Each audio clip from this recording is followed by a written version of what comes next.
La pandemia de coronavirus no da tregua ante las demandas sociales. Peor aún, ha conseguido en varios países latinoamericanos profundizar las inequidades y deteriorar las precarias estructuras económicas, lanzando a millones de personas a la pobreza e inseguridad alimentaria. Especialmente en esta región donde menos del 1% de la población está vacunada, la crisis sanitaria y la crisis económica han empeorado la calidad de vida de sus habitantes. Bienvenidos a nuestro especial de coronavirus. Soy Juliana González desde los estudios de DW en Berlín. En medio de la pandemia de coronavirus que se ha cobrado la vida de más de 81.000 colombianos, el país empieza su tercera semana de un estallido social motivado por la creciente pobreza monetaria en la cuarta economía más importante de América Latina, en uno de los países más inequitativos del planeta, donde, según la Agencia Nacional de Estadística, casi un tercio de la población entre los 14 y los 28 años ni estudia ni trabaja. Ante la falta de oportunidades, los jóvenes se toman las calles y piden no ser asesinados y reclaman un Estado más social. ¿Y cómo se explica la intensidad de la movilización ciudadana en Colombia? Invitamos a Jennifer Pedraza, miembro del Comité del Paro, en nombre de la Asociación Colombiana de Representantes Estudiantiles de Educación Superior. Jennifer, muchas gracias por aceptar nuestra invitación. Paro y bloqueos en medio de la pandemia, brutalidad policial, civiles armados, más de 40 personas fallecidas. ¿Cómo defines el momento que atraviesa Colombia? Bueno, este es un momento en el que la verdad la mayoría de la población colombiana y particularmente la juventud hemos decidido salir a las calles para hacernos escuchar de alguna forma, porque los motivos que hoy nos están llevando a paro nacional hay que decir que se los radicamos al gobierno, se los enviamos al gobierno desde hace 11 meses y lamentablemente no hemos tenido respuesta alguna.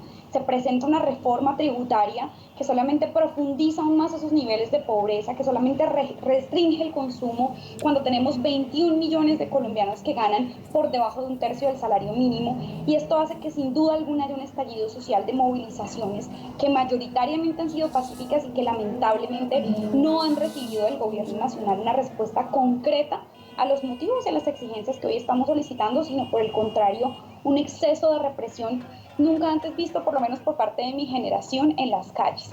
Entonces, creo que este es un momento en el que vale la pena hacer un llamado al gobierno nacional a que escuche al movimiento social nuestros argumentos, a que atienda nuestras exigencias y a que se establezca realmente una mesa de negociación para darle salida a estos problemas que hoy estamos enfrentando y para que estas necesidades se traduzcan en medidas de política pública que puedan resolver la crítica situación económica por la que hoy atraviesa nuestro país y particularmente la juventud.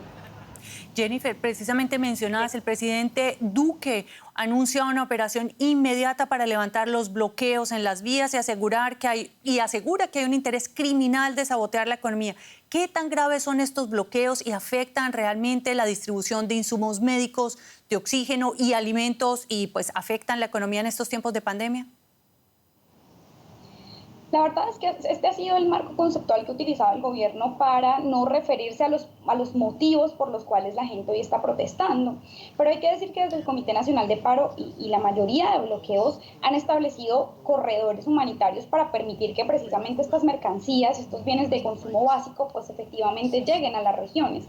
Pero la verdad es que el gobierno no sale de ese terreno porque es su terreno de confort, pero no habla, por ejemplo, de que ayer tuvimos una mesa de negociación con sus delegados y lejos de encontrar una voluntad política de resolver este problema, de resolver este conflicto, de atender los puntos del pliego nacional de emergencia que hemos construido todos los sectores sociales que estamos unificados en el Comité Nacional de Paro. Digamos que hay una falta de voluntad política por parte del gobierno nacional por resolver esta situación, por dar soluciones a los motivos reales de la protesta. Lo único que hay es represión excesiva a las manifestaciones. No hay una voluntad del gobierno por negociar y por dar solución a los motivos de la protesta. O sea, solamente atiende, por decirlo de alguna forma, los síntomas, pero no atiende las causas reales que hoy están haciendo que millones de colombianos llevemos más de 3 semanas en paro nacional. Hay que decir que tampoco quisiéramos tener que estar movilizándonos en pandemia. Pero como les decía, hemos abordado todos los mecanismos institucionales previos antes de entrar en un paro nacional y lamentablemente el gobierno nos ignoró un año y ahora con paro nacional incluso no ha sido suficiente para que el gobierno nacional responda a las solicitudes que estamos haciendo, que además están en el marco de lo posible, de lo plausible, de lo financiable por parte del gobierno nacional y lamentablemente no había una voluntad política. Yo llamaría al gobierno nacional a que en vez de darle garrote a la gente que está marchando en las calles, porque además las movilizaciones han sido mayoritariamente llenas de arte y de cultura, en vez de darle garrote a su pueblo que está marchando hoy solicitando, digamos, soluciones al hambre que está pasando en este momento, pues debería sentarse a negociar con el Comité Nacional de Paro y proponer soluciones para que podamos darle una salida viable a esta situación. Jennifer, ¿y cuáles son las soluciones que ustedes proponen? ¿Cuáles son los puntos más importantes de esa agenda que permita una salida democrática a esta situación? Bueno, realmente nosotros hemos construido un pliego de emergencia, o sea, unas solicitudes, unas necesidades de emergencia desde el año 2020 que son absolutamente vigentes. Una de ellas es, por ejemplo, garantizar una renta básica, o sea, un ingreso básico para todas las familias colombianas, bueno, para realmente 30 millones de colombianos, para sus familias, que permita reactivar el consumo, reactivar la economía. Nos decían que era mucho lo que estábamos pidiendo, pero recientemente la Autoridad Estadística de Colombia reveló que hay 21 millones de colombianos por debajo de la línea de la pobreza, o sea, el 42% de nuestra población hoy está ganando menos de un tercio del salario mínimo, lo cual hace imposible la reactivación económica y la satisfacción de la demanda de bienes necesarios. Hay 12 millones de colombianos que ya no pueden comer 3 veces al día. Una de nuestras solicitudes es garantizar una renta básica. 2, atender las necesidades del sistema de salud, algo súper necesario en el marco de la pandemia. 3, las necesidades de la educación básica y media para retornar a la presencialidad y para evitar una deserción masiva que ha venido pasando porque el gobierno no ha adoptado medidas suficientes en este sentido. 4, defender la producción nacional porque han cerrado en el marco de la pandemia 500.000 empresas, pequeños y microempresas y negocios familiares, peluquerías, zapaterías, panaderías, que hoy nos tienen en un desempleo rampante del 25%. Creemos que es fundamental que el gobierno nacional atienda estas necesidades urgentes. También estamos hablando de que se tumbe el decreto 1174, que fue la reforma laboral y la reforma pensional, que el gobierno juró que no había, pero que sí hubo, y contra la que marchamos en el 2019 porque precariza aún más las condiciones de trabajo de las personas. Y finalmente el 6º punto es que se tomen acciones de prevención y de justicia para la violencia machista contra las mujeres que se ha disparado en el marco de la pandemia. Solo en los 2 primeros meses del 2021 la Fiscalía recibió 1.700 denuncias por violencia intrafamiliar y por violencia contra las mujeres que no ha sido atendida por parte del gobierno. No hay medidas suficientes ni de prevención ni de sanción a este tipo de fenómenos. Y esos son los puntos centrales que nosotros y nosotras estamos solicitando en el pliego nacional de emergencia. ¿Qué ha dicho el gobierno? El gobierno, la verdad, lo que está haciendo es dilatar la negociación porque su táctica real, les soy muy franca, desde mi perspectiva es esperar a que la gente se canse de marchar, y que todo siga igual, y al tiempo que esto pasa pues reprime excesivamente la protesta y creemos nosotros y nosotras que esa es una actitud demasiado antidemocrática, demasiado autoritaria. O sea, aquí no estamos marchando solamente las personas, digamos, de izquierda, sino incluso gente que votó por el presidente Iván Duque, que hoy demanda soluciones y un acuerdo central. Jennifer Pedraza, miembro del Comité del Paro, muchos éxitos en esos diálogos y muchas gracias a usted por estar aquí con nosotros. Muchísimas gracias a ustedes por la invitación. Un saludo. Y nosotros ahora nos vamos a Estados Unidos. Este país sigue encabezando el listado de países con mayor número de fallecidos por cuenta del coronavirus, pese incluso a la ágil campaña de vacunación. Pero el país de más de 300 millones de habitantes se enfrenta al enorme desafío de convencer a los escépticos de vacunarse. En la ciudad de Jackson, en el estado de Mississippi, que tiene 160.000 habitantes, hay más de 30 centros de vacunación. Uno de ellos está en su universidad estatal. Sillas vacías y personal en espera dominan la escena. Hoy tienen 250 dosis de vacunas disponibles. A veces las acabamos desechando. Es una lástima porque sabemos que hay mucha más gente que necesita vacunarse. Mississippi es el último estado en la tasa de vacunas del país. Aquí solo el 26% de la población está completamente vacunada contra COVID-19. La mayoría aún duda y solo unos pocos se convencen.